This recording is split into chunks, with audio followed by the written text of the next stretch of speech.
फूलझड़ी फूलझड़ी फूलझड़ी फूलझड़ी फूलझड़ी फूलझड़ी फूलझड़ी फूलझड़ी फूलझड़ी फूलझड़ी फूलझड़ी फूलझड़ी छागरे छागरे छागरे ये फूलझड़ी आगे रे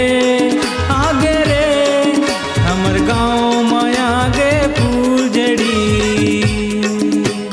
देखे जमाना पूरा दीवाना, देखे जमाना पूरा दीवाना, तोर पाछू घूमो गली गली गली गली गली गली फूलझड़ी छागरे ये फूलझड़ी हमर गाँव में आगे फूलझड़ी।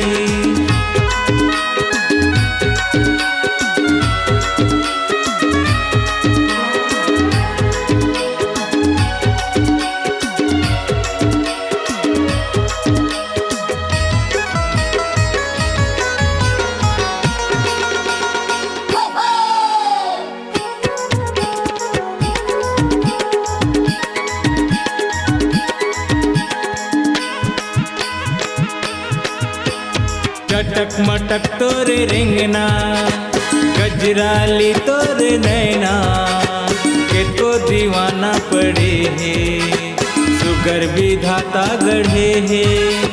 चटक मटक तोरे रेंगना, गजराली तोरे नैना, कितको दीवाना पड़े है सुगर विधाता गढ़े है।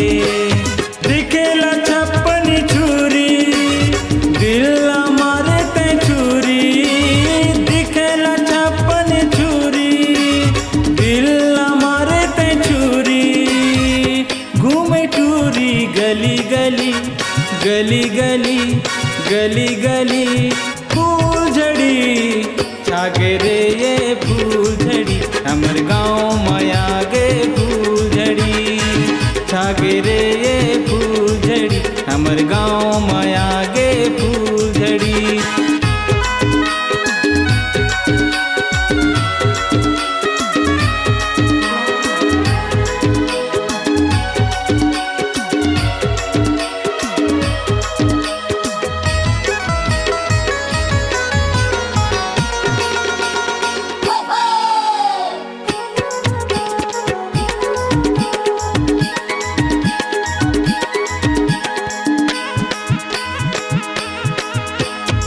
घर पर बिजली गिराही, दिल से दिल मिलाही, कौन है तो दीवाना अपन दिल के बात बताना। ककर पर बिजली गिराही, दिल से दिल मिलाही, कौन है तो दीवाना अपन दिल के बात बताना। कौन है तो दीवाना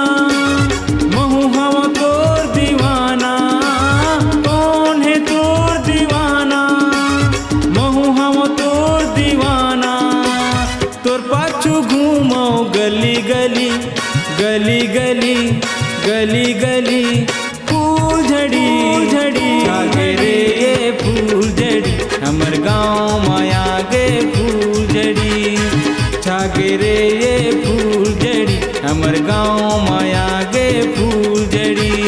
फूलझड़ी फूलझड़ी फूलझड़ी फूलझड़ी फूलझड़ी फूलझड़ी फूलझड़ी फूलझड़ी फूलझड़ी फूलझड़ी फूलझड़ी फूलझड़ी छागरे छागरे छागरे ये फूलझड़ी आगे रे हमर गाँव में आगे फूलझड़ी। बनाइए अपनी एक खास पहचान, अपनी आवाज को दीजिए एक नया आयाम, तो याद रखिए एक ही नाम, Upasana studio. Upasana studio digital multitrack audio video recording, Bijju sound service Pali, जिला कोरबा, छत्तीसगढ़। Mobile number 9340823283।